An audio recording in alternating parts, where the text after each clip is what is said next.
Before we start, we would like to acknowledge the traditional owners of the land we're recording on. For me, that is the Gadigal people of the Eora Nation. And for me, it's the Wurundjeri peoples of the Kulin Nation. I've bought a wall decal and you stick it on the wall. It comes off really easily. It's this massive peony in my bedroom. I'll have to take a photo of you. And you put it wherever you want. It won't go on wood. Like, you have to have a nice flat surface. Downstairs, there's no wood. Yeah, you can just put it on your vagina. There's heaps of room there. Oh, you're just... See, now, what is wrong with you? There's a lot of surface area. In your vagina. Look at you. You're like in it. Just on On it. it. That's true. I have seen it. There is some space. Welcome to episode number 8025. This is the Angie and Yvie show. It's not, though. What? It's not called that at all. That was a lie. I'm so full of lies. I'm falling off the chair because I'm so full of them. It's because you were a bit bored in lockdown, so you're just like, my new hobby is just making up bulk lies. I'm gonna do that. I'm already doing that. I'm just gonna keep adding to that. I'm gonna start writing a book about your lies. And it's gonna be called Yvie Jones is a Liar. Be careful of her lies. Yvie who? Yvie Jones. That's what it's going to be called. And you have to only say the title like that. Yeah. Yvie Jones is a liar. Who? Yvie Jones. Yeah, she's a liar. What? The end. But welcome back, everybody, it's actually called Two Girls, One Pod. I'm Angie, and this is Yvie. That's me. And look, we're back. Oh, always back. We're a bit front, we're a bit back. Dad joke. Oh, my God. Oh, sometimes I wonder, what am I doing with my life? But I'll tell you what I'm doing with your doing life? with my life. Tell me something interesting. Look, not a lot of interesting, but something quite funny happened to me the other day. That would so happen to me.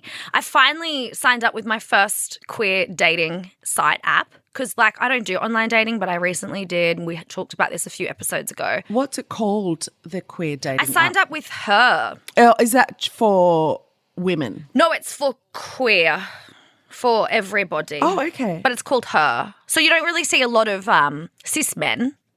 No, but they can sign up, could they? Yeah. I think so. Okay. So I signed up and I got it was very overwhelming. I got inundated with just likes. Who would have thunk that queer people want to get to know me more than cis men? Oh, I would have thought it. I would have thunk it. How many likes did you get? I don't know. It's different to that Raya one. Yeah, how does it? I don't know how that works either because I'm still on a waiting list. I still haven't been approved. Whatever. I don't even care about it. Doesn't even bother me. A little open wound. I've just poured some petrol on there. Sorry about it. So you get inundated more so with likes. So you get likes, and then if you both like each other, you can start chatting. So I got on and straight away the likes came in, and look, I'm all about, obviously I'm pansexual, so I fall in love with the soul, but dating apps are hard because you've got to kind of have that initial attraction. There was a lot of femme girls, and I'm not necessarily as interested first up getting to know femme. I like a little bit more masculine. You're a femme girl. I'm a femme girl, so I don't really want to date a femme girl, or a femme person. But I would, never say never. But let's just say going off first impressions. Yeah. Anyway, so I'm on it for 3 days and I don't check it that much because it's overwhelming. Technology is overwhelming for me. I can hardly do the Instagrams. And then I go to sign in. And I get this alert being you're not allowed back in because you've breached. You've breached what? What have you breached? I don't know.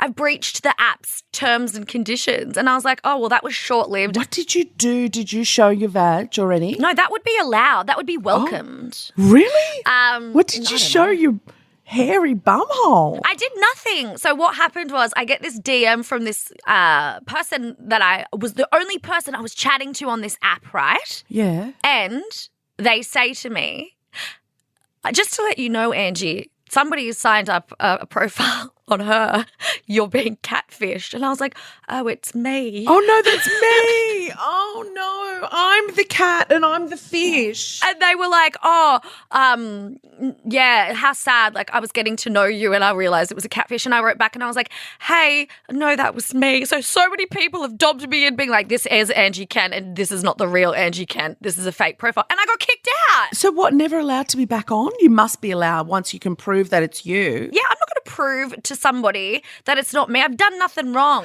No, but you know what? It's kind of good in a way that people are so onto thinking that this may not be real, because it might not be. Catfishing is so tragic and heartbreaking for the people that get sucked in by it, that this girl's probably gone, what if it's not her and I'm telling her things and finding things out, and she lets you know on Instagram, and then you say, well, it was nice getting to know you. I may not get back on her, but I may get on you. Yeah, exactly. It was a universal thing, because now me and this person are fully chatting and they were the only person I was interested in anyway. So the universe did not stitch me up. It delivers. They cut off the app so I could speak to this person. I love it, me. So actually, at the end of the day, it was short-lived with me and her, but who knows what's going to happen with me and this person. Yeah, that's right. I mean, you've already moved in with each other, moved out, gotten divorced, and it's done. Next. Thank you. Next. We asked people who listen to the show if you'd like to DM us or email us anything, just your thoughts, what you think. We did get one. I'm just going to read it out. I just listened to your first episode of Two Girls, One Pod, and usually I skip anything to do with eating disorders. I was diagnosed with anorexia in 2014-15 and have relapsed several times, but getting better now. I love how you discussed it, but would love to recommend the absolute stigma about eating disorders. When I reached out for help, I was basically rejected for not being sick enough. And then I relapsed. This is such a stigma that needs to be discussed. Thank you so much for discussing it either way in such a compassionate and understanding way. Love you, ladies. That would have been hard. I think the lady who wrote that will know who it is, and we thank you so much for sending that and being so vulnerable to us. That's such a brave thing for her to do, because like we've discussed in past episodes, it is quite hard to discuss eating disorders, which then obviously got us talking about doctors, and that's kind of where it starts from. If you don't have a good general practitioner and you go in and you say something, they're like, well, just eat. It's all downhill. Or stop eating or start eating. Get on the scales first. Oh, my God.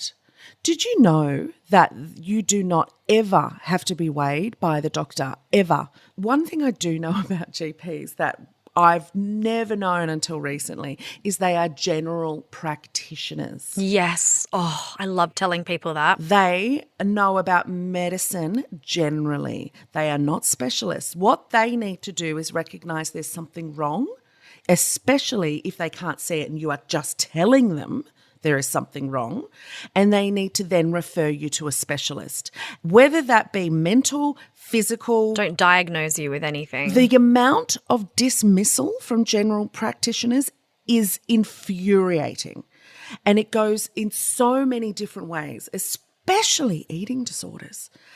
Because it's just it's not a new thing. It is a new thing that's been diagnosed. It's the same as the spectrum disorder. It's so newly labelled that, they've become really good at like sending people the right way when it comes to a parent bringing in a child with a spectrum disorder, going, well, I don't know what the spectrum disorder is going to be, but what I'm going to do is send you in the right direction so people can start looking at this properly. Women with eating disorders go to doctors. If they're not thin enough, they don't have anorexia. If they're fat, they can't have an eating disorder. Have you ever experienced anything like that? Yeah. Oh, definitely. When I first started out with my eating disorder back in high school, I remember this one it's so, how certain memories stay out in your mind so much. Yes. There was this one doctor, we went and saw him quite a lot, but then he started kind of saying and doing things that you just shouldn't and you couldn't get away with now. And I remember I was I think I was about 14 or 15 and I was just skin and bones. And I remember he like lifted up my shirt and he was like, "You're very skinny and you're way too dark," because I would sit in the sun. And I just went, okay. And he's like, "You need to stay out of the sun." And I was like, what the? And because he lifted up my shirt. Ooh. And I was like, number one, you've now given me more things to think about. Like now I'd be like, okay, not that I'd ever experience it, but being a young girl, I was like, oh, he's lifting up my shirt and he's pointing at my body, picking on it. And that's what I didn't need to hear. And my mum had an experience with him one time where he grabbed her fat and he goes, "You need to lose a little bit of this," at the doctor. And he grabbed her like tummy. That is disgusting. And my mum would definitely have some kind of hidden eating disorder because she covers her body all the time. I never see my mum with her arms out. She'll never have her boobs, like cleavage. She's very protected, probably because she has random straight men pinching her fat, telling her to lose weight. You don't even realise the trauma that creates. Just someone uninvited grabbing your body. I make sure I always have amazing GPs. You know, they'll say, "Is it okay if I have a look? I'm going to pop your shirt up now. Is that okay? And I'm going to touch you here. Is that okay?" And you give permission. That's how it should be. I mean, it's changed definitely to them just grabbing you, but there'd still be doctors doing that. 100%. I went to a doctor recently, my GP, who wasn't there. All I wanted was to have a look how my iron levels were going because I have really low iron, like dangerously low iron. And I had another blood test, as you have to keep doing when you have any kind of anything wrong with you. You have to keep getting your blood test done to see what's happening. And all I wanted to do was just see how my recent blood test with my iron was going. I got in. My GP wasn't there. There was another GP there instead, old school GP, old guy, straight man, said to me, "Your iron levels are great. That should have been it, right? Thanks, doc. I'll make an appointment with my regular GP for next time, but that's good to know. Thank you, goodbye." He just went, "But I'm looking at other things and you look like you're going to get diabetes." And I said, "Oh my God, am I pre-diabetic?" And he goes, "No, you're not pre-diabetic. You're pre-diabetic." What? "Oh, well, what does that mean?" And he goes, "Well, just you need to lose some weight." And I was like, "I didn't come in here for this. I didn't say anything like that." And I just left and cried, as you do, as every person who gets talked about their weight, whether they're overweight or underweight or normal weight, there's nothing wrong with you and your weight. You're healthy. There's no indicators in any testing that you're unhealthy in any way, but they will tell you, well, you could be, so lose weight. There's a girl on Instagram. Her name is Amanda Paints. If you want to follow her, she's so amazing. She came out of a doctor's. She sat in a car. She was bawling her eyes out. She's American. And she was saying, "I have had so much pain in my abdomen that I've not been able to eat for so long. Like, that's how painful. There's something wrong with me." And it's taken her a couple of months to get in to see this gastroenterologist who was extremely recommended, like waiting list. She waited, she got in. The doctor said to her when she said, "I haven't been able to eat." And she said to her, this is a specialist, said, "Well, is that a bad thing?" And she left and she was so upset and she did this TikTok, Instagram, whatever it was. It went viral. There was a doctor in the UK that got onto it, got onto his colleagues, like just people he knew, contacts in the US, got her another gastroenterologist to have an actual look at her. She had bowel cancer. Oh. That's why she was so sick. They just saved her life. They just saved her life. And if he didn't do that, if she didn't say something, she wouldn't have gone back to a doctor.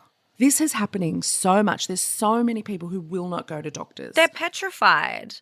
And you don't want to hear from another doctor or another specialist, especially I can only talk from as a woman with my own hormonal things going on, that, "Oh, okay, if you don't want to go on the pill, then you'll just have to live in pain forever." And I'm like, yeah.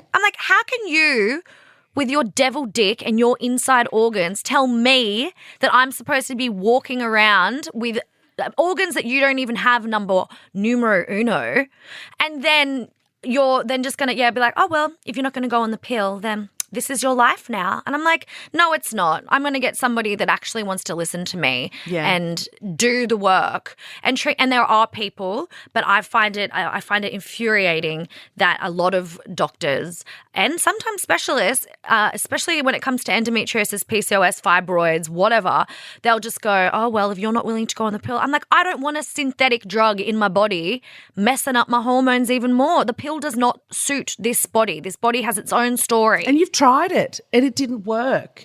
The doctor should have then said, well, we've tried that and it didn't work. My naturopath says it because I always say to any doctor and they hate it. I'm like, no, my naturopath knows I can't go on the pill. Oh, that would be like a red rag to a bull, wouldn't it? They go, oh, why don't you go back to your naturopath? I'm like, can't you guys work together to help me, not your egos? The fact that we have to do so much work to find good specialists, to find good doctors, to find is ridiculous. I mean, how many shit doctors are there out there?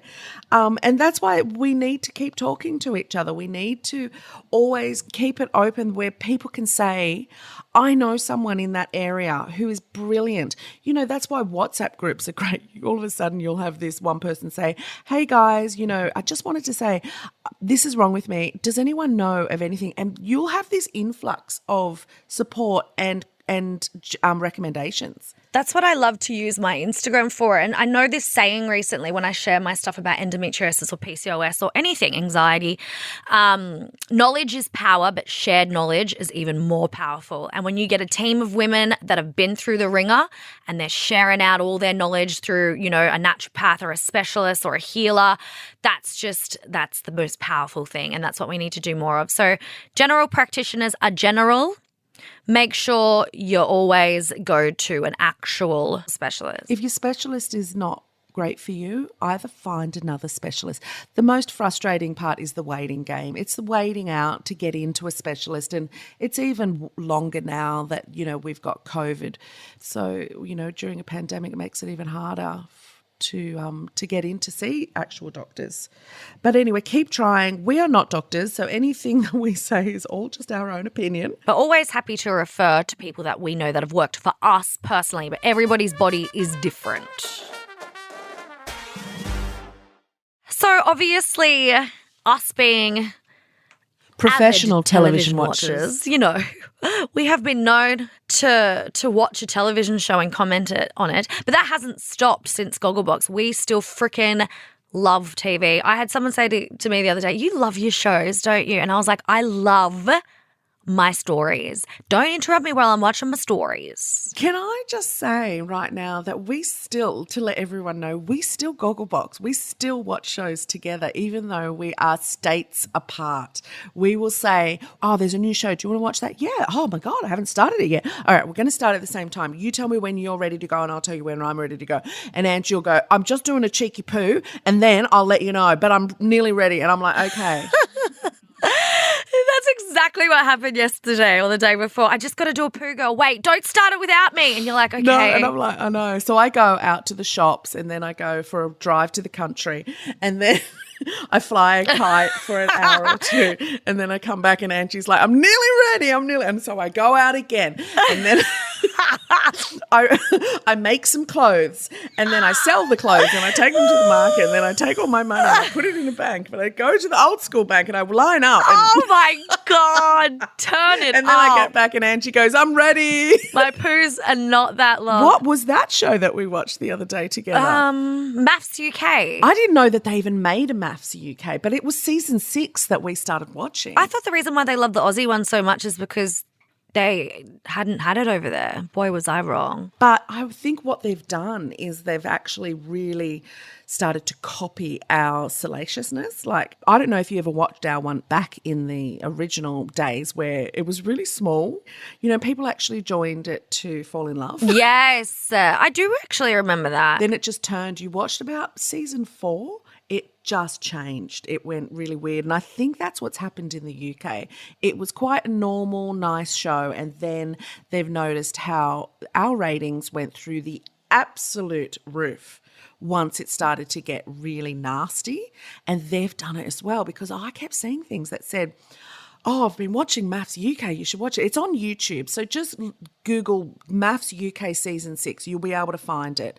But we started watching it the other day, and it's trashy as ours. Like, they set these poor sods up. They really do. The nice ones, just like they did in our one. That you see the arseholes, which is great. I love them getting their comeuppance. Yeah. You know, it's nice to see them getting their comeuppance in an English accent. Look, if you want to feed your anger bodies, watch Maths UK. Let's just leave it at that, because I could talk about it for ages. The misogyny there is so hardcore. I know it's bad here in gender roles, but there it's just like, I think the women are really bad too, because all they care about is what men look like. Whereas here I think we'll just date a really average looking bloke if they've got a good personality. Whereas they're like, he needs to be fit, he needs to be tanned, he needs to have fake teeth. I'm like, what if he beats the shit out of you, mate? No, it doesn't matter. As long as his thighs are bigger than my waist. Yeah. I want him to have thighs bigger than my bum. When do you ever want thick thighs? It's only in Australia everybody wants to be scrawny. Everywhere else it's like big, thick thighs and big, yummy bums.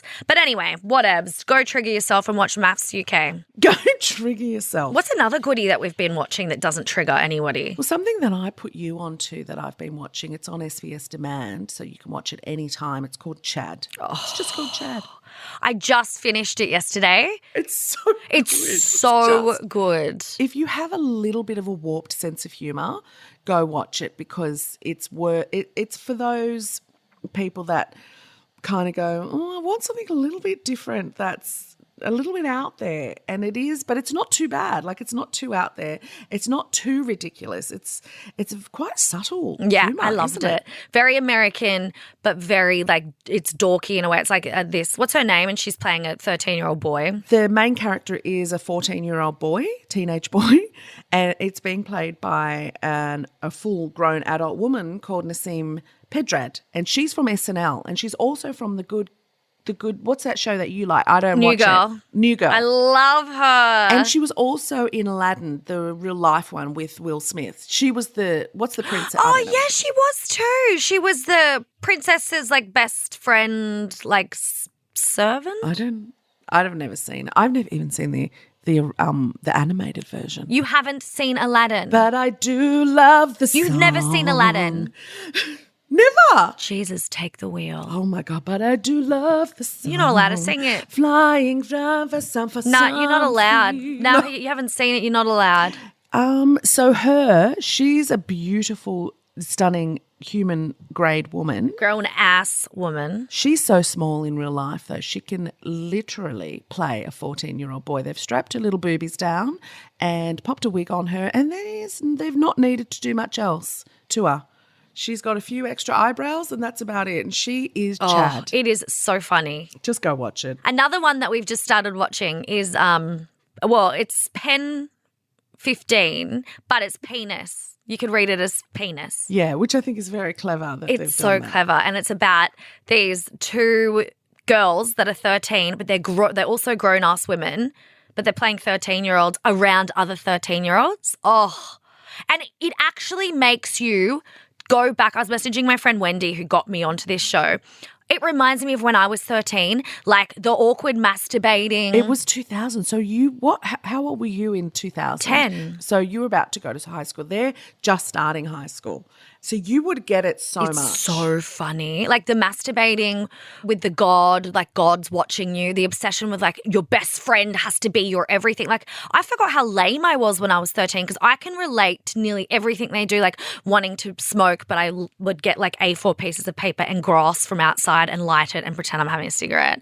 My dad caught me and he was like, if you want to have an actual cigarette, I'd rather you do that than sit there smoking A4 paper, dull. If you're going to drink, I'd rather you do it. Yeah, or like sneaking. We used to do shots of like cordial and pretend we were drunk before we went to the blue light discos. This is that show. It is so funny and awkward, and braces and boys and masturbating. See, the way I'm watching it, and I was like a full-grown adult by the time the year 2000 came around, but it was making me laugh because one of the girls is taking off Ace Ventura, like doing all the things, and I can see you as a child doing Ace Ventura. So do it with my little braces being like, whoa, and boys just be like, you're not cool, doll. Yes. It's a very good show as well. So they're very similar. Adults playing They children. are. What's wrong with us? It says a lot about us. Well, Chris Lilly's been doing it with Jamie and the boys, Angry Boys. Like, you know, so it's nothing too new, but it's brilliant when it's done well. Very well. I just wanted to also just do a little quick shout out to ABC show called The Newsreader. I finished it. I can't remember. I think it's 6 episodes. But it's really good. It's Australian. It's set in the 80s.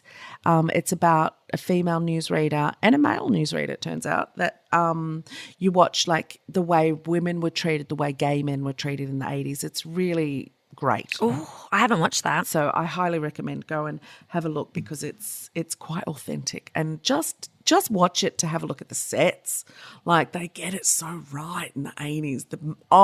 The fashion and the makeup. Oh, on the newsreader, one episode, the newsreader, the girl has to do a Woman's Weekly cover, and they mock up, so you can actually go onto Twitter and find the guy that wrote the show. He's shown the actual article that they really did make, so they could do shots of it for the TV show. And it's so 80s. Love it. You know what we should do? Anything we talk about that gets on the pod, we should put it on our stories or the gram so people can see what we're talking about. I totes agree. Let's do it. All right. That's it from us, I feel. I think we've made enough ears bleed across Australia. You're welcome, by the way. Thanks for listening to us. I love an ear bleed. Ear bleeding is my favourite thing in the world. I constantly have my ears bled or bleeding other people's ears. But that's it from us this week. 2 gals, 1 pod. Thank you for listening. Please head to Apple Podcasts and rate and review the show. 5 stars only. You can get in touch with us directly by emailing the podcast at 2girls@novaentertainment.com.au. Don't forget to follow Nova Podcasts Official on Instagram for all of our behind-the-scenes action. Yay! See you next week. See you soon.